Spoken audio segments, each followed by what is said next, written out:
사도행전 3장 1절부터 10절까지 말씀입니다. 사도행전 3장 1절부터 10절까지 말씀입니다. 교독을 하겠습니다. 3장 1절부터 10절까지 말씀 교독하겠습니다. 제가 먼저 1절 읽겠습니다. 제9시 기도 시간에 베드로와 요한이 성전에 올라갈새 나면서 먹고 된 일을 사람들에게 보니 이는 성전에 들어가는 사람들에게 구걸하기 위하여 날마다 미문이라는 성전문에 두는 자라. 그가 베드로와 요한이 성전에 들어가려 함을 보고 구걸하거늘 그와 영광과 더불어 주목하여 우리를 보라 하니 그가 그들에게 무엇을 얻을까 하여 바라보거늘 베드로가 이르되 은과 금은 내게 없거니와 내게 있는 이것을 내게 주노니 나사렛 예수 그리스도의 이름으로 일어나 걸으라 하고 아멘. 오른손을 잡아 일으키니 발과 발목에 큰 곧 힘을 얻고 뛰어서서 걸으며 그들과 함께 성전으로 들어가면서 걷기도 하고 뛰기도 하며 하나님을 찬송하니 모든 백성이 그 걷는 것과 하나님을 찬송함을 보고 그가 본래 성전 미문에 앉아 구걸하던 사람인 줄 알고 그에게 일어난 일로 인하여 심히 놀랍게 여기며 놀라더라. 아멘. 네. 아멘.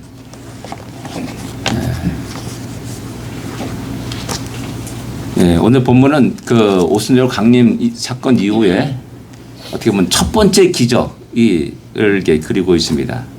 우리 주님이 가나의 혼인잔치에서 물이 포도주가 되는 놀라운 기적을 행하면서 첫 번째 기적이라고 이렇게 이야기하였고 또 역시 마찬가지 여기서 3장에서 첫 번째 표적, 이적이 나타난 것을 보게 됩니다. 그것은 바로 제9시 기도 시간에 일어난 사건이라는 사실을 우리에게 이야기해 주고 있습니다.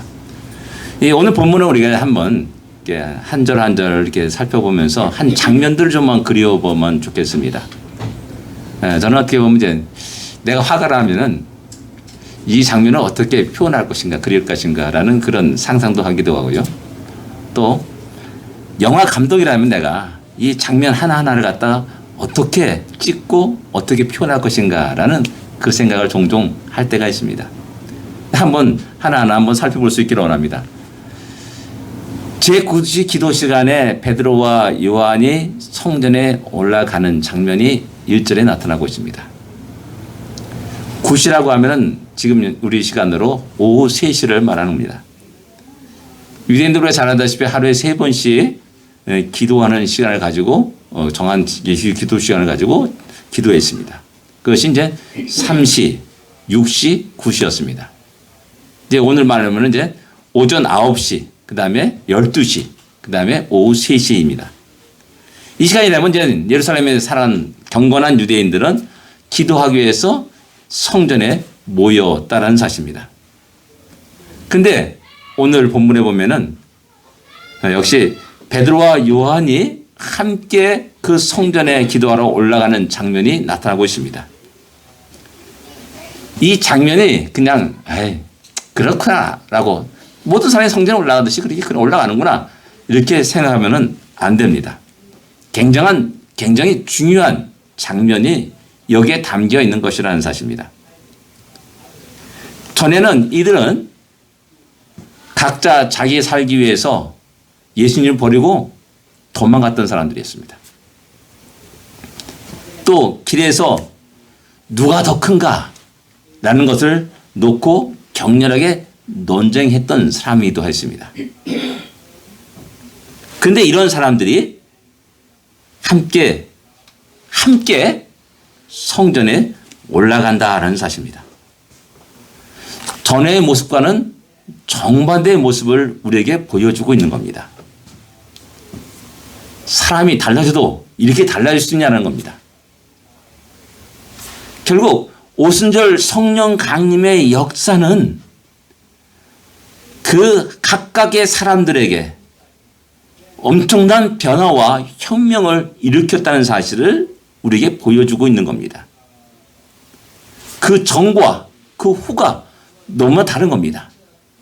오순절 성령 강림 역사 이전에는 그들은 두려워서 문을 걸어 잠그고 꼭꼭 숨었습니다.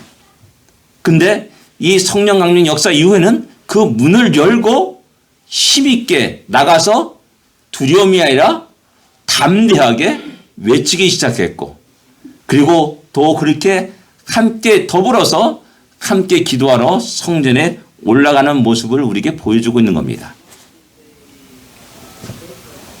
우리는 살아가면서 둘이 함께하는 능력과 유용성과 유익성을 바로 알 필요가 있습니다. 우리 주님도 제자들을 파송할 때 둘씩 보냈다라는 사실입니다. 둘씩. 그리고 또 주님은 말합니다. 두세 사람은 내 이름으로 모인 곳에 나도 그들 중에 있느니라 라고 말씀합니다. 그 두세 사람을 무너뜨릴 사가 없다는 겁니다. 왜? 주님이 함께 하시기 때문에. 그 두 사람을 대적하시는 어느 누구도 없습니다. 주님이 그곳에 그들과 함께 하시기 때문이었습니다. 전도서 4장 9절에서는 이렇게 말합니다. 두 사람이 한 사람보다 낫다. 그들이 수고함으로 좋은 상을 얻을 것임이라 라고 말씀합니다. 함께 수고하고 땀을 흘린 아름다운 그 결과 상을 얻는 기분 좋은 장면을 상상해 보시기 바랍니다. 서로에게 위로하고 격려하고 서로에게 힘이 되는 그 두 사람, 함께 더불어 함께 같은 시간과 공간을 함께 공유하는 그 두 사람은 진정으로 가장 강한 자임을 성경은 우리에게 이야기해주고 있는 겁니다. 그런데 문제는 뭐냐? 사탄은 이 둘 사이에 불화가 있게 합니다. 둘 사이에 갈등이 일어나게 합니다. 그리고 그 둘 사이 두 사람이 함께 동행하지 못하게 합니다. 서로가 상대를 향하여 비난하기도 하고 서로가 상대를 향하여서 저주를 퍼부으면서 헤어지기도 합니다. 하나님이 서로를 만나게 하시고 그 만남 속에서 함께 동역하기 위한 거룩한 뜻들을 거부하고 산산이 부숴버립니다. 그래서 사면서 18장 1절에 이렇게 말씀합니다. 물에게 스스로 갈라지는 자는 자기 소욕을 따르는 자다. 온갖 참 지혜를 배척하느니라 라고 말씀합니다. 자기는 옳다고 생각해가지고 떨어져 나갑니다. 근데 성경은 아주 날카롭게 그의 깊은 내면의 속가지를 보고 고발합니다. 뭐냐? 그 사람은 결국 자기 소욕을 따르는 사람이다. 그리고 그 사람은 참 지혜를 배척한다 라고 이렇게 말씀합니다. 헤어지고 갈등하고 분열하는 그 나라는 결코 설 수 없고 그 가정은 온전케 되지 못합니다. 가장 쉬운 건 뭡니까? 사탄이 공격에 아주 무방비 상태로 다 쓰러져 넘어가는 겁니다. 왜? 각계격파되는 거니까요. 두 사람이 함께 있다가 나눠지잖아요. 이제 한 사람 치고 한 사람 치면 되는 겁니다. 얼마나 쉽습니까? 사탄은 그것을 위해서 끝없이 두 사람 간의 갈등과 분열을 조성하고 서지 못하게 한다는 사실입니다. 이것이 사탄의 계략입니다. 어제 저희 집사람하고 이제 운전면허 주소 변경을 위해서 이제 운전면허 DMV를 갔습니다. 작년 9월에 이사했는데 지금까지 주소 변경을 하지 못한 겁니다. 코로나 때문에 그런 거고 가보면 줄이 한 50m, 100m 쫙 서가지고 아유 지겨워서 다음에 하지 이러면서 지금까지 미뤄왔던 겁니다. 야, 더 이상 안 되겠다. 오늘 꼭 하자 해가지고 지난 월요일에 가서 하려다가 못하고 질질 밀다가 어제 토요일에 가가지고 했습니다. 7시 40분에 일찍 도착해가지고 딱 갔더니 벌써 이미 줄이 한 50명 쫙 늘어져 있습니다. 아유, 사람도 많네. 오늘 할 수 있을까? 라면서 이제 맨 끝에 가서 줄 섰습니다. 그리고 조금씩 거북이보다 더 느린 속도로 조금씩 앞으로 갔습니다. 그래서 드디어 건물 속으로 딱 들어간 그 시간이 9시경이었습니다. 7시 40분에 줄 서가지고 9시경에 들어간 겁니다.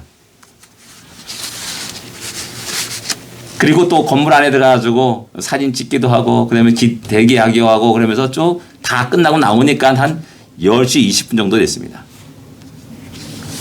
제가 이 말을 하냐면은 그 긴 시간을 같이 있으면서 드런드런 이런 얘기 저런 얘기 하면서 야, 저 사람 쎄치게 하려나 보다. 아, 저 사람 그 포기하고 더면 그냥 집에 가나 보다. 이런 얘기를 하면서 그 긴 시간을 같이 보냈다는 겁니다.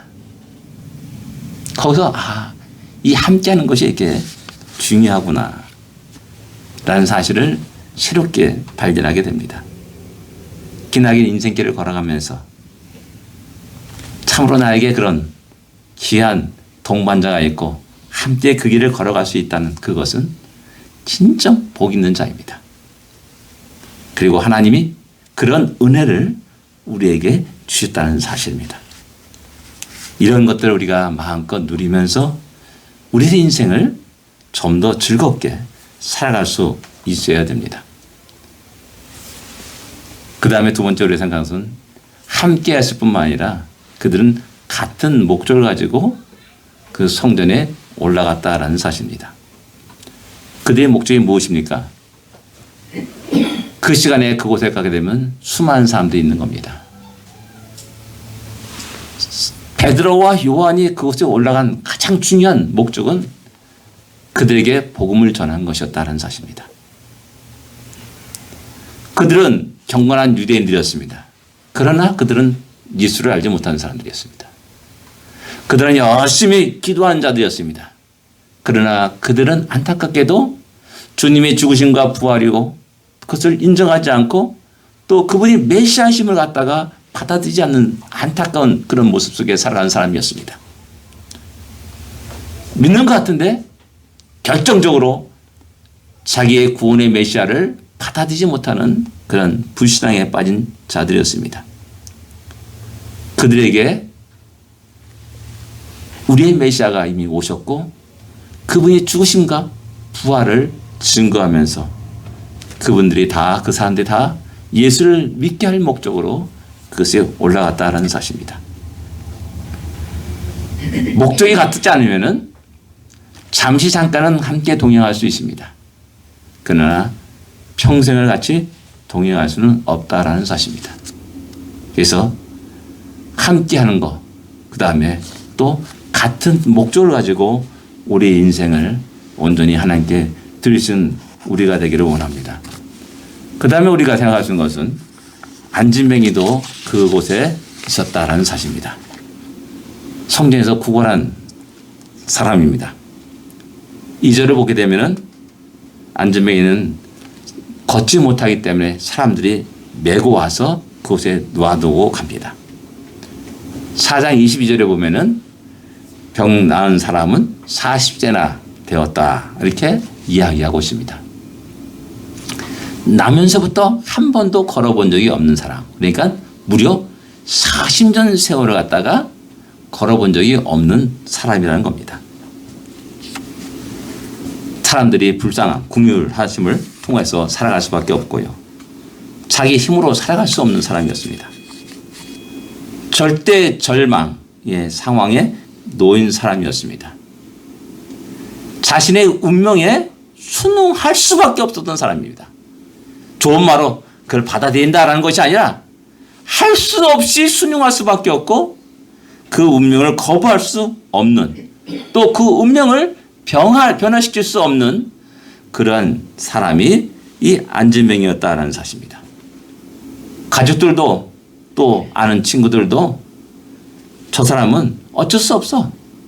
저렇게 살아가는 것이 저 사람이 운명이야. 라고 말하기도 했다라는 사실이죠. 그러나 그에도 소망의 순간이 있었다는 사실입니다. 소망의 순간. 무엇입니까? 그는 귀가 열렸었습니다. 베드사 연못에서 안진뱅이가 일어났던 놀라운 기적 역사도 혹 들었을 것입니다. 왜? 그 사건은 바로 성전 북쪽에 그 문에 있는 곁에 있는 베데스다 연못이었기 때문에 또 나사로가 죽었다가 살아난 그 놀란 일들도 그 소문들도 그는 들었을 것이라는 겁니다. 그뿐만 아니라 수많은 기적과 역사에 일들, 문둥병자가 낳고 혈류병 12의 혈류병 앓는 자가 여인이 나음을 입는 놀라운 기적의 역사를 그는 수없이 들려오는 풍문 속에서 들었을 것이라는 사실입니다. 그러나 그는 그 소문의 근원지를 향하여 발걸음을 옮기지 않았습니다. 그 소문의 주인공인 예수를 향하여 찾아가지 않았습니다. 문둥병자는 찾아갔습니다.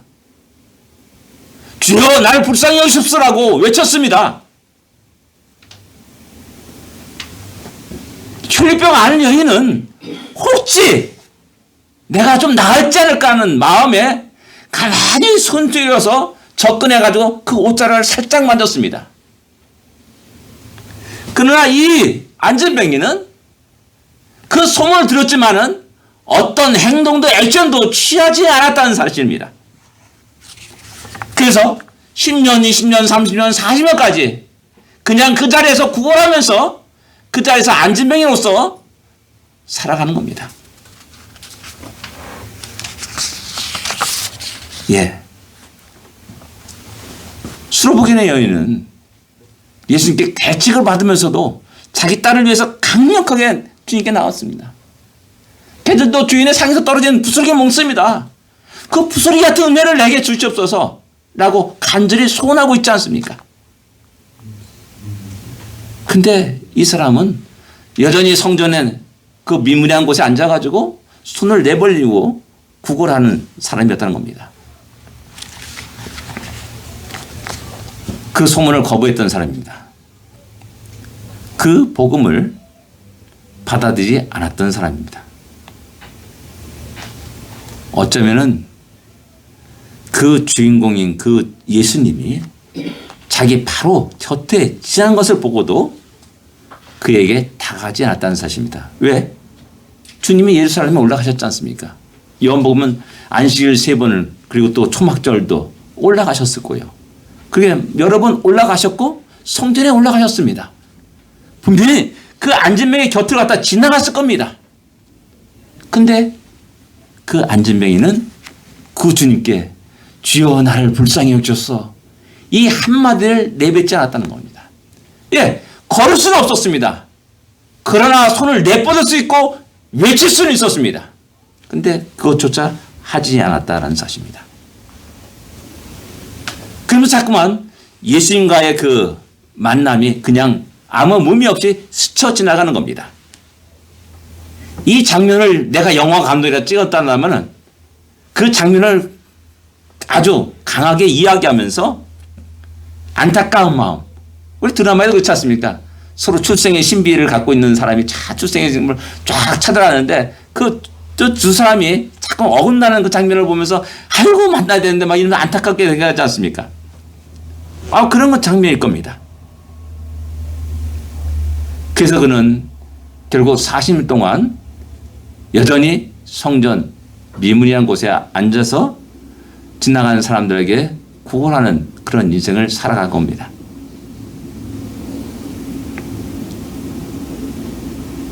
여기서 우리는 중요한 것을 깨달아야 됩니다. 예수를 만나지 않으면 어떤 변화도 일어나지 않습니다. 예수님께 간절히 부르짖지 않으면 어떤 변화도 일어나지 않습니다.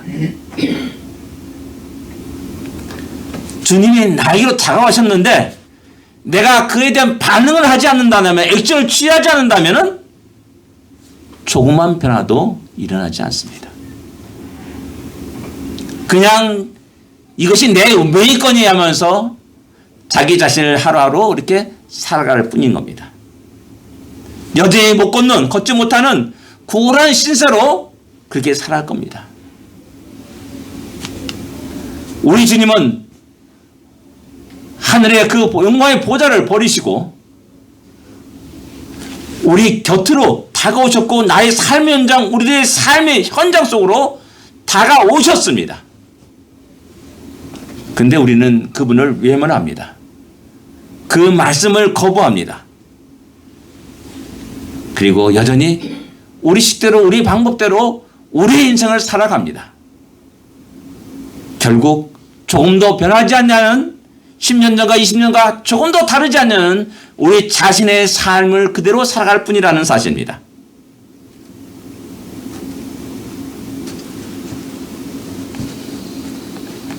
베드로와 요한과 이 안진뱅이 이 두 사람은 같은 공간에 있었고 같은 시간대에 있었습니다. 근데 이 두 사람의 그곳에 있는 목적은 완전히 달랐다는 사실입니다. 베드로와 요한은 모인 사람들을 활용해서 복음을 증거했고 그 시간 속의 모든 것을 다 동원해서 한 영혼을 구원하려고 했습니다. 근데 이 안진뱅이는 야, 좋은 기회다. 사람들이 많이 모이는구나. 내가 좀 더 많은 구걸을 할 수 있겠구나. 조금 더 돈을 더 많이 벌 수 있겠구나. 라는 그런 생각 속에 그렇게 하루하루 그 장소를 사용하고 있는 겁니다. 때론 자기 목적을 위해서 사람들에게 아양을 떨기도 하고 비굴하게 머리를 조아리기도 하고 가장한 불쌍한 음성으로 호소하기도 했을 거라는 사실입니다. 이런 두 상반된 장면을 우리는 오늘 본문에서 1절과 2절에서 그 앞으로 이 상황 속에서 우리는 그릴 수 있어야 됩니다. 그리고 우리는 어떤 모습 속에서 우리 지금의 삶을 살아가고 있는가? 어떤 목적으로 우리는 이 시대를 살아가고 있는가? 어떤 목적으로 이 시대 속에서 이 시간과 공간들을 활용하고 있는가를 한번 생각해 봐야 됩니다. 이 두 가지 모습은 어느 시대나 공존하고 있고 하나님은 우리에게 그 모습을 보여주시는 겁니다. 그리고 우리에게 말씀합니다. 너는 어떤 모습으로 지금 있는가를 우리에게 질문하십니다. 세 번째 우리가 생각하는 것은 만남이고 또 놀라운 기적의 역사입니다. 안진뱅이는 습관적으로 성전에 올라가는 베드로와 요한을 향해서 접근했습니다. 늘 그랬던 것처럼 변함없이 어제도 오늘도 내일도 변함없이 손을 내밀어서 구걸합니다. 그 중요한 것은 뭐냐면 그가 베드로와 요한을 만났다는 사실입니다. 그것이 그의 인생을 완전히 뒤집어 놓았습니다. 그의 인생에 혁명이 일어났습니다. 그 신체에 엄청난 변화가 일어났습니다. 어느 누구도 상상할 수 없는 지금도 어느 누구도 한 번도 생각해 보지 않던 그런 일들이 일어난 것입니다. 구걸한 그를 향하여서 베드로는 요한은 주목하였다라고 4절에 기록합니다. 주목하다는 말은 아테나조라는 단어입니다. 강조의 뜻을 의미하는 접두사와 테이노라는 단어를 합성한 단어입니다. 테이노는 뻗치다, 손을 펴다라는 그런 의미를 갖고 있는 단어입니다. 그건 뭐냐면은 그냥 손을 이렇게 뻗치는 것이 아니라 강하게 팍 뻗쳐서 이런 장면입니다. 여기서 이제 응시하다, 주목하다, 자세히 살피다는 의미가 된 것입니다. 베드로와 요한은 그냥 평범하게 또 어떤 안진뱅이가 나한테 불쌍한 사람이 구걸 하는구나 그렇게 바라본 것이 아니라 요즘 현대말로 레이저 광선을 쏘면서 그를 바라봤다라는 사실입니다. 쉬운 예를 들면은 어떤 낭떠러지게 어떤 사람이 얇은 가지, 작은 가지에 매달려 나 살려주셔 막 신음하면서 점점 힘이 빠져갑니다. 그를 보고 어떤 사람이 달려가지고 손을 내뻗어서 내 손을 잡아. 이 손 잡지 못하면 너 죽어! 라고 말하는 그 장면, 그림을 그릴 수 있어야 됩니다.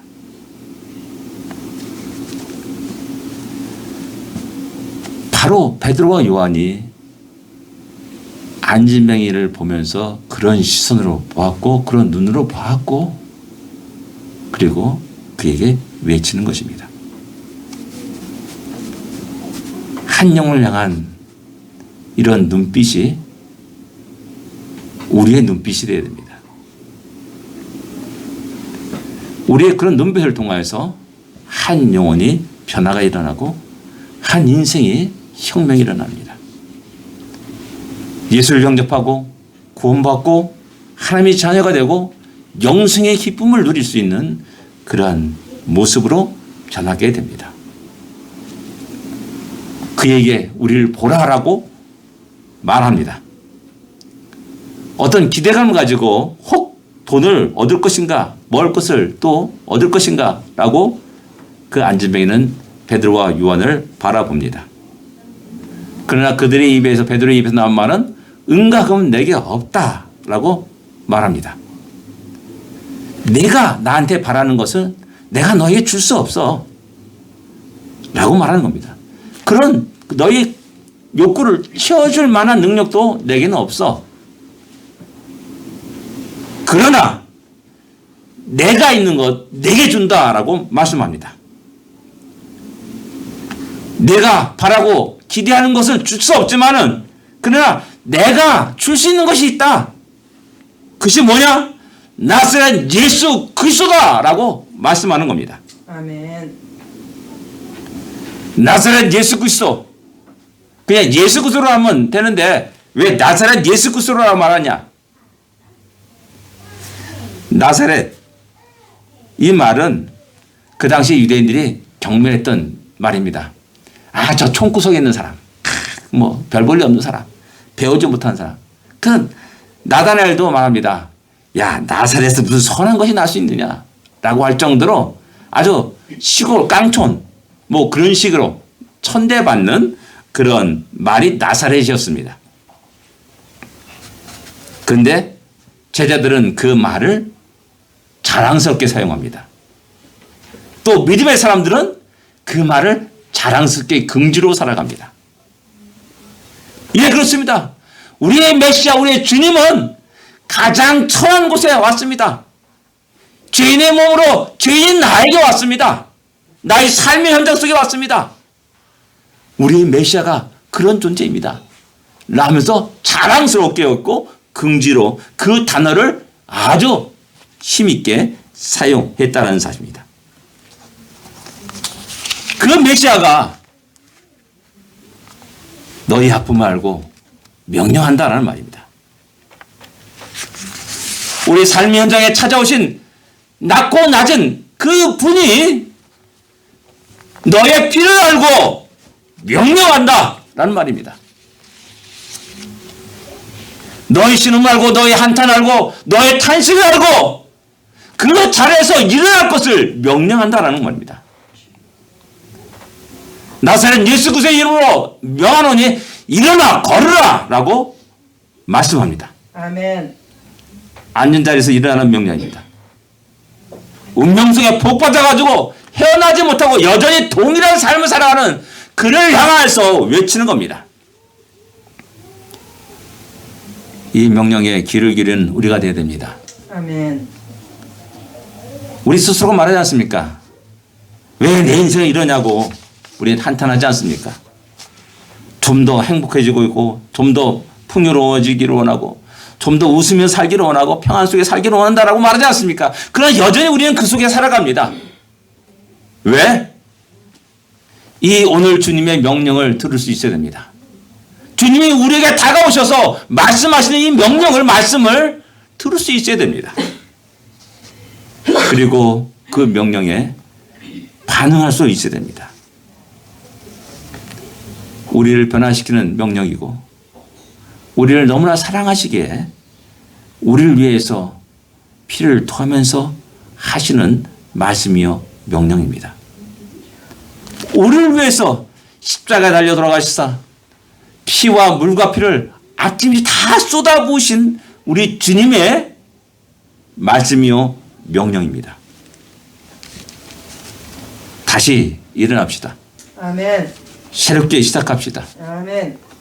진정으로 다시 온 우주 만물이 당시 만물이 소생하면서 다시 활기를 띠듯이 우리 심령도 다시 일어나 뛰놀며 마음껏 주의 영광을 찬양하는 우리가 되기를 원합니다. 아멘. 기도하겠습니다.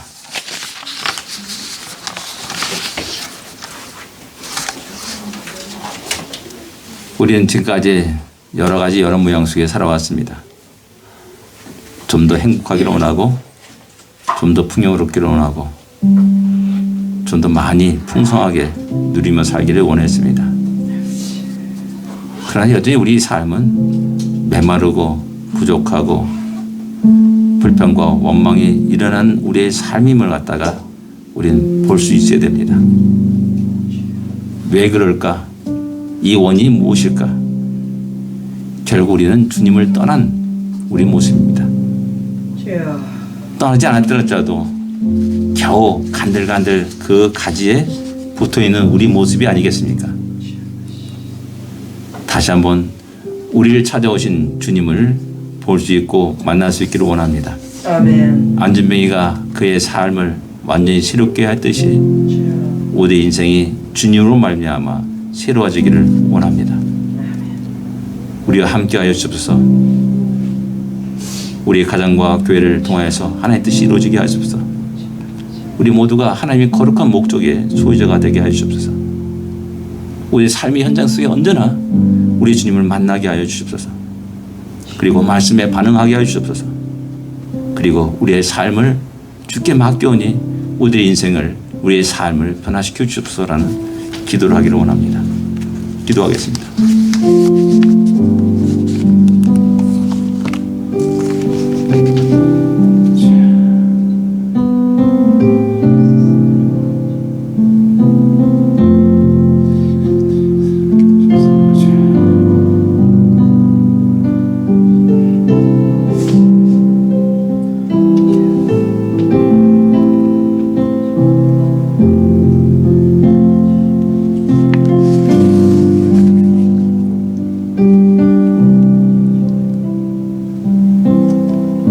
하나님 감사합니다.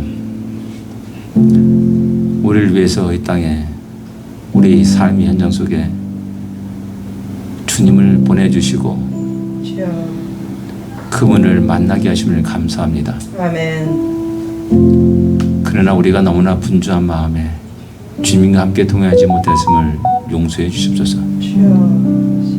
우리가 우리의 생각 속에 주의 말씀을 경청하지 아니하고 주여. 배척했음을 용서해 주십소서. 주여. 하나님 뜻과 거룩한 뜻을 이루기보다는 내 인생의 목적을 위해서 힘있게 열심히 성실하게 살아온 우리들의 모습을 용서하여 주십소서. 주여.